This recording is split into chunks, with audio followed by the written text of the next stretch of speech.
Good morning. I hope you enjoy my interview with Jason Salamun.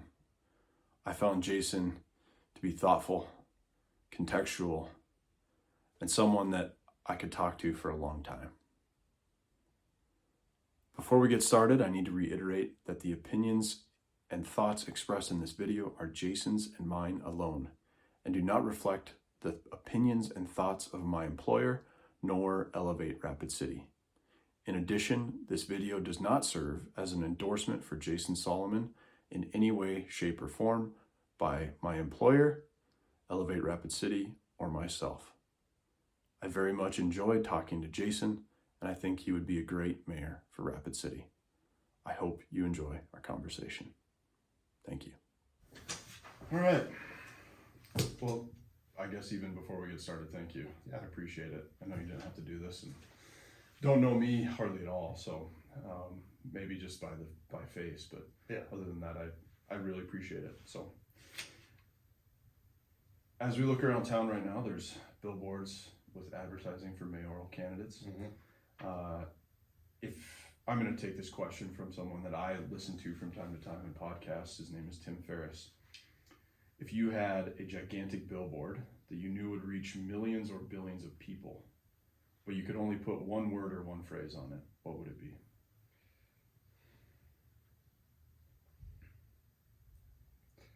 Well, not to cheat, but I'd probably put Jesus, because at the end of the day, I think all of the issues that we have and all of the hope that we want is summed up in a name. And so this is Jason speaking to you. If that was the case, if that's the one thing, if I get one word, that's the word. Yeah, I know that's. I mean, I wondered if that would be your. Well, yeah. Why would it not be? Because if he's real, and he was real, and if he really did rise from the dead, it changes everything. C.S. Lewis says in Mere Christianity, it's a great book. He said Jesus was either a liar, a lunatic, or Lord. He either wasn't what he said he was, or some crazy person, or he was exactly who he said he was. And so I think about those things when I look at the world around us, and this is just living life and my own experiences, and that would be it. Yeah, if you're going to make me narrow that down, yeah, that's a philosophical discussion. Absolutely. Very Pharisee of you, Tim Ferriss. He's a good listen. But that would be it. Yeah. Fantastic. Thank you. You have a history of being in elected positions. I read a little bit about you and see that you've served on the city council previously. Can you tell me a little bit about that history and then ultimately why you've decided to run for mayor? When I was 18 years old, I wrote a list of 10 things I wanted to do in my life. Honestly, I had just entered the service, was doing an overnight shift, and was kind of bored, and was writing lists and doing that sort of thing during my training. And I was thinking about my life and what I wanted to do. And one of the things on that list was run for office someday. I always thought it was cool, was as a kid, very inspired by Ronald Reagan, very much thought that kind of message and messenger was really remarkable and made an imprint on me. Fast forward to 2015. I had just started a program called Leadership South Dakota. And Leadership South Dakota, what you do is you spend 3 days in a different community every month with a class of selected leaders from around the state. And a very impactful program. My first week we met in Pierre, and going around the room, having everybody introduce themselves, and I'm thinking, what in the world am I doing? And this group is so smart, so sharp. Well, fast forward, by the time I'm graduating, we're all close, we're all friends, people from all types of backgrounds. Well, during that process, I had mentioned accidentally finding that list that I made at 18 years old. And also accidentally, because subconsciously maybe, crossing off half of it. Didn't even think about it, it just happened. And one of the things I put on there, so what were the things that are that are remaining, So I was saying, well, these are kind of, silly, but da-da-da, and then I said run for office was one of them. And I said this in Brookings at a Days Inn, and the group was like, you need to do it now. I'm like, I think that's when I'm old. Yeah. And so long story short, during that program really inspired me to consider public service. I had not thought about it at this stage of my life. And by the time I graduated, we're talking September through May, well, by January, February, I've announced that I'm running for city council in 2016. And then by the time I graduated, I'm in the middle of a campaign, and that group really inspired me and encouraged me and launched me forward. And so out of that, I did 3 years on the city council from 2016 to 2019. During that time, I, after my first year, my colleagues now voted for me to be council president. And so during my council presidency, we were able to get a lot of stuff done, like the arena, what we know as the D Lab or the Innovation Center. That was a big project. All over the place, Lyft and Uber coming to town. Those are some massive accomplishments I'm grateful for. But after 3 years, I was also at Black Hills Federal Credit Union. So I was the vice president of operations and strategic services. At the end of near the end of my term in 2019, when I'm thinking about, can I run again or should I run again?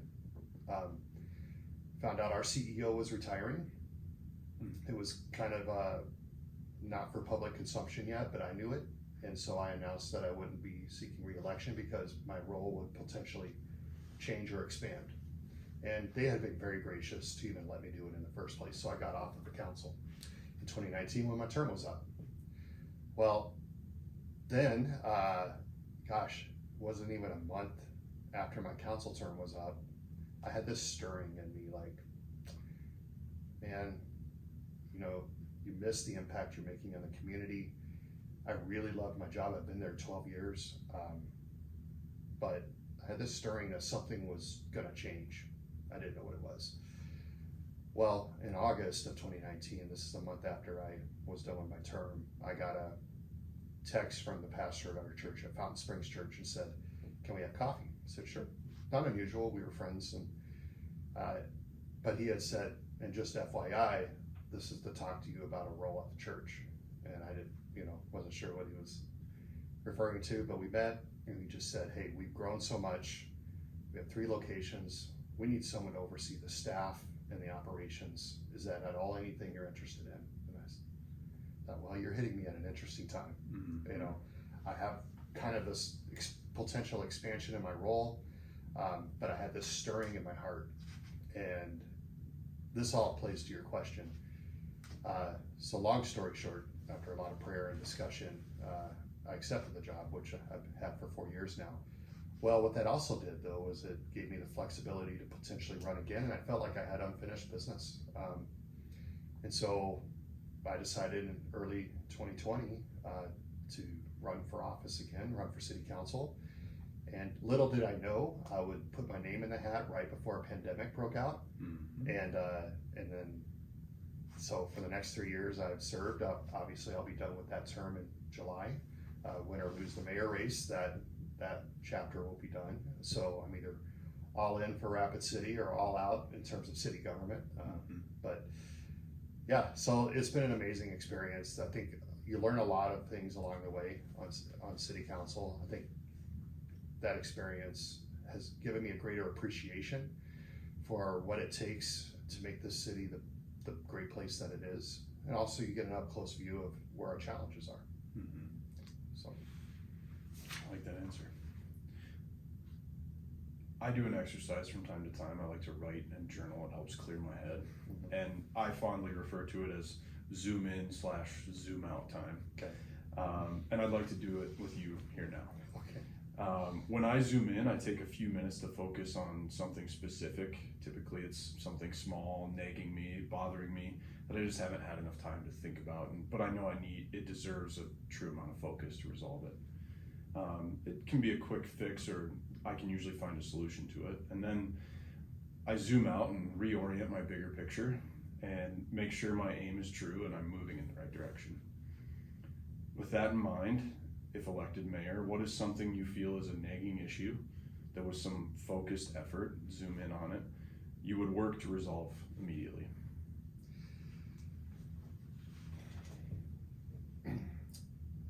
I think our homeless issue is one of those issues. It's we will always probably have homeless people, but I think there's a messaging and an approach to this that I think the community needs to get on the same page on. We're really good at loving our neighbor, and we're called to love our neighbor, but at the same time, we're also called not to enable our neighbor. And so I think one of the things with homelessness is, if you don't get a handle on this, then it turns into something that you never wanted it to be.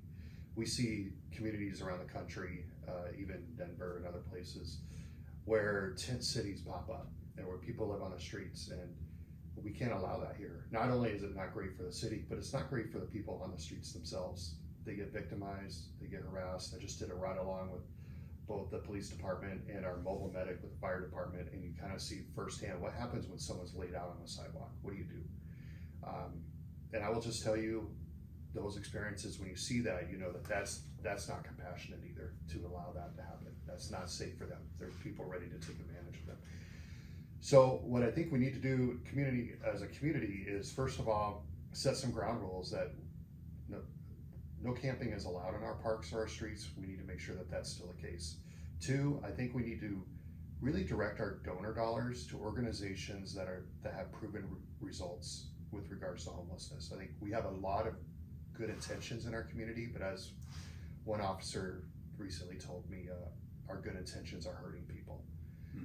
And we have to fix that. So rather than give to 20 organizations that are doing well-intended work, I'd like to look at which ones are doing the best work, who are having positive results. And you know, there's a time where we have to help people in a temporary situation. I get that, but there's also this environment you kind of create where you almost are attractive to that lifestyle. Because some of those folks, it's a chosen lifestyle. There's even folks who hang out on the streets all day who have a home, but they like the culture. So they're with the people where they belong, and the culture and the lifestyle it brings, even though they actually have a place to sleep at night where some of their friends do not. Meanwhile, you have somebody who lost a job or down on their luck, and yeah, you want to help them get back on their feet and live the life that they're meant to live. So you have motivated homeless, non-motivated homeless. If we don't get a handle on it, it's already grown and it's going to get worse. That means also making sure the community knows, hey, giving to panhandlers is not compassionate. There are professional panhandlers now. There are people not even from Rapid City or West River, South Dakota, that aren't our people. They are coming in from other places, other states, and quite frankly, it's quite the circuit for them, and they make good money every day. So I think if I was to take a look at something for us to kind of get on the same page, it's more than just the mayor, but I think the mayor can play an important role in leading the charge in that, and how that works. I have a lot of opinions on that, but I also know there's a lot of experts, and it's about moving an entire community, which is not easy to do. So you first just have to say, hey, our good intentions are hurting people, and we need to set some ground rules here and encourage folks to go after what's working versus empowering or enabling what's not. Sure. Before I zoom out, Okay. I've heard it said that most people overestimate what they can do in a day, a week, or a month, maybe even a year, but underestimate what they can do in 2 years, or in this case, 4 years. What is something you know will take a while, and let's go to a different topic if you can, in homelessness, because I can see it fitting into this, but what is something you know will take a while to get done, but you would like to complete prior to the end of your term? Well, I want Rapid City to be an even safer place to raise a family. So I've made it pretty clear my top priority is public safety. It's been my priority on the council. It is now. So culture shifting. So when culture shifts, you see behaviors that are accepted or not. Now, I know this just from leadership. I think it's true in an organization, as I think it's true in the community, that you get the culture that you define, you model, and you tolerate. Okay. I think the same is true with public safety. And so we have to get serious about a number of things. First of all, we need to enforce the law, even the minor infractions, because if you allow little things to go undealt with, they turn into bigger things. And anybody who's raised kids knows this. When my kids were little, if they threw a fit at the store because they wanted a piece of candy, and if I gave in to them, what kind of a teenager would they be when I set the hours for curfew? And would they, and then if I didn't enforce that, what kind of adults do they turn into? You see how these little things turn into big things, and you have to really nip those things in the bud. So when we allow theft to go unchallenged, or vandalism to occur unenforced, or just lawlessness, I think that's a serious problem. And this is a huge thing, because that mayor obviously has enforcement power, but there's the other side of it, and that's the criminal justice system. What happens when you arrest somebody? And do they go to jail? Are they held accountable? What is the court system going to do? What are their state attorneys going to do? And I'm very encouraged right now, because we have a new sheriff, we have a great police chief, and we have a new state's attorney. Talking to all of them as I have, we are all on the agreement that we need to prioritize public safety and focus less on letting repeat criminals out and diverting their behavior, and instead holding people accountable. So with that group, talking to the states, and obviously the court system is going to have to play a role in that philosophically, but we're going to have to take that seriously, because we have repeat multiple offenders, and it's only getting worse. And a lot of this is tied to drugs and alcohol, in particular drugs, the rise of use of methamphetamine, and we're seeing more fentanyl and all of those issues. These are having dramatic effects. Most of the violent crime, according to our police chief, can be sourced back to drugs. Even the theft, a lot of that theft is to get something, whether it's a catalytic converter or a trailer or a pair of shoes, sell it so that they can get money for their drugs. And it's an issue. It's an ongoing challenge. So this is not a thing you change overnight. You can change your attitude about it overnight, but it's going to take time. So when you look at all of that, not to mention, I believe the root of a lot of our public safety issues are the breakdown of the family. So a lot of the things, a lot of violent criminals have in common is they don't have a dad involved in their life as a youngster. But when you have a mom who loves you and a dad who loves you, and they're giving you boundaries, you're more likely to have a better chance, for a thriving life. If you don't have that, then you're less likely, and as parents, we know that you have to put guardrails for your kids, or else when they're a teenager, they might fly off the guardrails, right, and get off the road, and you don't want that. So that's a big component of it. I mean, there's so many factors into that. So the fact is, that's a 4-year plus project that from day one you get serious about, but it takes time to see that change. And some of those are cultural changes. When I'm talking about strengthening families, that's cultural. People are not even having families, and if they are, how many of them are taking care of their kids, and what kind of adults are they going to become? So those are some massive challenges. I have more to say on that, but I feel like I've gone on. So let's zoom out. Okay. What is your aim with your candidacy? And by that, I mean, what is your guiding principle that you use, or you would use, to orient yourself as during your time as mayor? Well, gosh, in terms of principles, in government, you have principles given to you. We have constitutional protections. I think the government exists to promote good, punish evil, and protect our God-given rights. That's the purpose of government. You always have to keep that in the front of your mind. And sometimes when you're in business or other leadership, you're not thinking about all of that stuff. But when you're elected, you are representing, people are saying, you're telling us who you are, you're telling us what you're going to do, and we expect you to do that. So I think for me is calling balls and strikes really well. Say, that's right, that's wrong. Making wise decisions, being able to work with people across the community to meet our challenges and pursue our potential. I think those are huge. The idea of, gosh, I have several like kind of values that I lead by, and one of them is bring it to the table, which is this idea of collaboration and unity, or even conflict resolution. That when there's an opportunity or challenge, get the right people at a table, put that in the center of it, and let's work it out, or let's make the most of it. Another one is use your blinker. That's a communication thing. Hey, here's some changes we want to make. Well, rather than just taking a whole community and turning the wheel, sharply, you can use your blinker. Say, here's what we're doing and why. You may not agree with it, but at least you know it's coming. In this candidacy that I've had, I've been very upfront and honest about my values. God, family, country, and Rapid City. Well, I don't do that to be preachy. I mainly do it, well, I believe it's true, but second reason I do it is because I believe you should know what you're electing. You need to know who is this guy or gal and what do they actually stand for? Because that's a big deal. You may not agree with it, but at least you know it. Because man, one of the greatest problems that we have is a breakdown of trust. We see it in government, in media, in healthcare, and you just see it across the board. And because of that breakdown in trust, so I think that is rooted in a breakdown in truth. And so for me in this campaign to say, here's who I am and what I'm about. You may or may not like it, but at least now you know my starting point. Problem is I walk into rooms, I don't know most people's starting point. I don't even know if we agree on basic truth.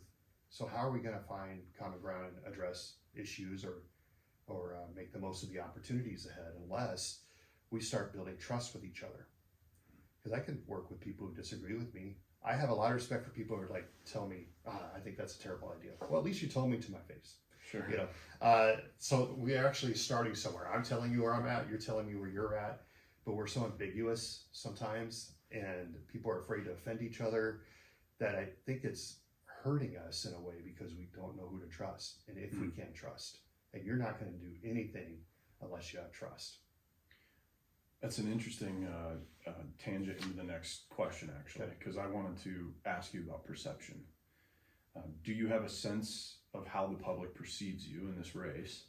And if so, is there anything you'd like to address, correct, or reiterate before they go to the polls? Well, being that I serve in ministry and I have no problem talking about my faith, some people really love that, which I appreciate. I'm unashamed and unafraid to talk about it. I would say though that I think there are some people that misunderstand that to mean that I'm seeking to impose my will upon you, like as if my faith is some top-down thing that can be done by force, when really it's a heart-out issue. So I'm allowed to talk about it just as you're allowed not to. But two, I also think that there's this perception that this guy serves in ministry. He must be weak. He must not know how to run a business. He must not, be able to handle it, difficulty. And I think that's a misperception. For starters, I'm a military veteran. I've been deployed overseas, with an M16 in my hand, and I've had to be willing to do hard things in my entire life, and obviously in the military. Two, in business, I've been everything from a paper boy to a fry cook, but in business, I've been able to make my living in marketing and human resources, and later I got into operations and learned how to run businesses. And Black Hills Federal Credit Union, where I was a vice president, is a significant organization. I mean, you're talking $2 billion of assets. You're talking regional with multiple branches and locations, a lot of complexities that come with that, and you're trying to keep it simple in the midst of those complexities. And then in ministry, I don't think people even understand the messiness of life. And when you're talking to somebody who wants to take their life and has no hope, or you're talking to a couple whose marriage is on the rocks, or parents who are worried about their teenage son who's struggling with a lot of issues and they feel awful. Unless you've seen evil in the face and you know what that looks like, and you know why it matters that you have a strong belief and a strong faith, and that you can endure that, and it's very challenging. So I think when I have a ministry background, I think it's easy just to write off, just some, preacher man and this and that. And I would say, I am so much more than that. And that's one of the reasons why I'm running. In considering whether to run for mayor, you do look at your background, and obviously 6 years on the council, being council president. Well, I've done that. In fact, several of my opponents have done that.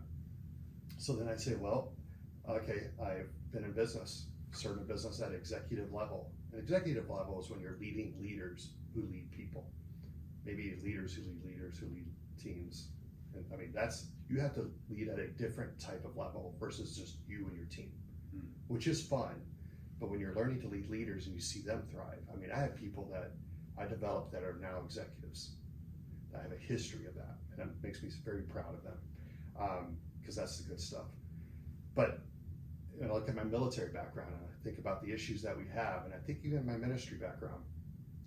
This job is unique. You're the CEO of Rapid City, and you do need to be able to lead a multi-level, complex organization that is accountable to the public and very much under the scrutiny of the public eye. You have to be tough because you're going to go through difficulties. We don't all know what's coming. Pandemics, floods, you never know, but there's difficulty coming. You have to be able to have the resiliency and the toughness. You can't have a panic attack when times get tough. We've had a number of mayoral forums, and one thing I've noted is in these forums, this is not the toughest it's going to get. This is the job interview, but tougher times are coming. So if I thought that job interview and this one is a job interview in a way, is tough. Imagine what's coming and what kind of leader that you have to be. And there's also a time where you have to help people and heal divides and shepherd people through difficulty. And I think that's where the ministry side does come in. So that's kind of a misperception. I think that's a fair view of me is faith, very fair. What I would say is I would like to introduce you to the real side of what that means. That it's a lot more real than you can even imagine. Yeah. I like that answer. Let's talk Ellsworth a little bit. All right. I grew up in Sturgis, quick aside here. Okay. And our mascot is the Scooper. Don't know if you know the backstory of it. No. Okay, so the story I was told growing up was that we had Fort Meade outside of Sturgis. You might be familiar with it, but at the time that Sturgis was coming together as a community and starting, Fort Meade had all the soldiers, obviously, and those soldiers were the only ones that really had regular pay. And so when they would get paid, they'd come into town, and the townspeople would cater to them to try to bring them into their businesses and things of that nature. And so the soldiers started calling them scoopers because they were trying to scoop all the money out of their pockets. Okay. So we have Ellsworth Air Force Base. Yeah. Obviously, we don't treat our airmen and women like we're trying to scoop the money out of their pockets, but they play a vital role to our area. And so setting aside any politicking between Rapid City and Box Elder and viewing ourselves as the greater area, what message would you give to our current and incoming airmen and women? Well, that you're welcome in Rapid City. I've been a new airman in a community when I was, after all my military training, I was sent to Colorado Springs. And I remember just arriving to the city, barely knew, and this is before cell phones that tell me everywhere you go, but barely knowing where to go. I'm not even sure I had a really good point of contact. And then when I kind of did get there, it's like, okay, when do I venture off base and what is this place? And I tried to drive around a little bit and get to know it. But what I would tell those serving at Ellsworth is get involved in the community. The community really is excited for you to be here. And you can build friendships. We know that you're going to be here for a temporary amount of time, most likely. But I have good friends right now that are serving at Ellsworth, and in fact, one of them is is entering a new chapter in his military career right here at Ellsworth, and I'm excited for him. And you watch that grow, and you watch their family thrive by being here. And they've moved all over the place, but you can thrive in Rapid City. That's why so many, even when they move away, they come back here when it's their choice, because it was such a great assignment. But when they got orders, they're like, oh no, South Dakota. And they came here, and then at first, if you're just staying out at the base, you're not seeing all the adventure that awaits you here. But when you do, you're going to fall in love. And so I believe Rapid City has the potential to be America's hometown. I mean, we have the veteran presence here, the love of country, the patriotism. We love our first responders. We are the city of presidents. We have Mount Rushmore, not too far away. I really think that Rapid City, as a brand around the whole country, should own the fact that we love America, we love the people that serve here, and we should prove it by how we embrace those who serve at Ellsworth Air Force Base. I know we probably have about 10 minutes or so left, so We're doing all right. okay, we're doing okay? Got 15. Okay, well, perfect. This mayoral race is not just two candidates with one heavily favored over the other. There's 5 candidates, and as I've read some of the narrative out there and listened to some of the discussion, it seems that it could be a close finish, potentially. Now, for you, I'm sure you hope that you win overwhelmingly and the polls go as good as they could. But let's say it's a close race, and at the finish, you end up becoming Rapid City's new mayor. How do you approach the potentially widely spread vote, and what would your message be to Rapid City as you move forward? If the people elect me, we have to recognize, obviously, I want a 50% +1 victory, okay? I want to make that very clear. The mathematics of it makes it highly unlikely. It doesn't matter who it is. It's just highly unlikely. We'll change that, by the way. I think the council will look to change that rule in the future so we don't have that scenario again. So what are you going to do? Well, first of all, I think you have to be true to who you said you would be, because that's the majority of the people who voted for you for that. But I read a book some time ago, and it was about Abraham Lincoln after the Civil War. And he put some of his enemies on his cabinet, his enemies. Not that, by the way, my opponents are not my enemies. I know them all except for one. I've just gotten to know in the campaign. I know them all, and I've gotten along fine with them over the years. But what he did was, I'm not saying I'm putting them on my cabinet, but what I do think I would like to do is, when this election is over, invite all of us to a table and allow them to share, what they'd like to see for Rapid City. Doesn't mean I'm going to do it. The book was called Team of Rivals, if I remember right, about Abraham Lincoln. But I would take that kind of concept and listen to them, because I've heard some decent ideas. We had 9 forums, so they got to hear my stuff, I got to hear theirs, and there's some shared priorities, there's some distinctions between us though. But I think they represent groups of people that have, concerns about Rapid City and where we're going, and maybe even hopes and dreams as well. And so, while staying true to who I said I am, and what I said I would do, I think I also want to make sure that I'm open to ideas from other people. And I think having that meeting, if they are willing to take me up on it, would be very helpful moving forward. Because I think there's some common ground there. I've heard some things I think are good. There are other things I probably won't take, but as they wouldn't take everything I would want to do. But so I think that would be significant, and I think talking to the community as a whole, and not looking to pick fights or disrespect each other, because I do believe we should respect each other. We don't have to agree, but we can do so respectfully. So in that sense, I think that's probably what I would look to do. It's tough though when you don't have the mandate of 50% +1. Yeah. If we were head to head, I would love it. I would love a runoff right now. I feel good about if we were in a runoff situation and we had the top two had to go back out. I'd be great with that. Yeah. That's not the situation we're in, so that's not reality.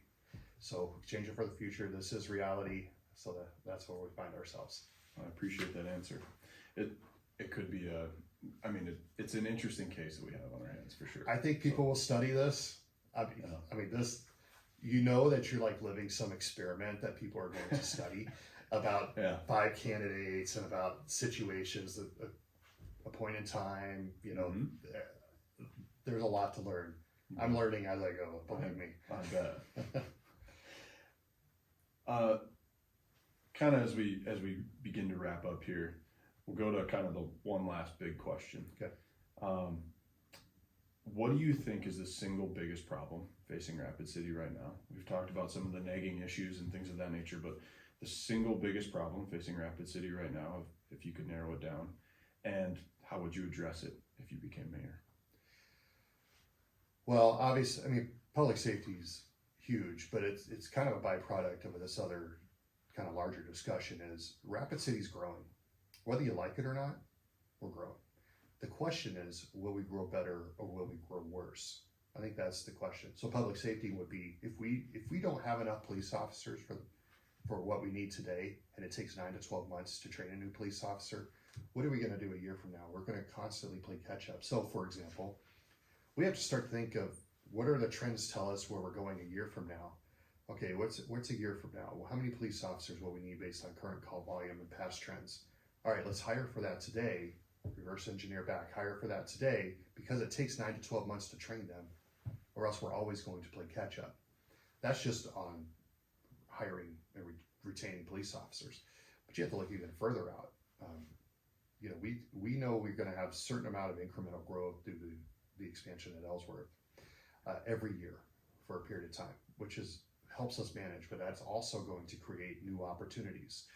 And with that, we're going to have to work together. So one of the things I think with growth, because I don't want bad growth.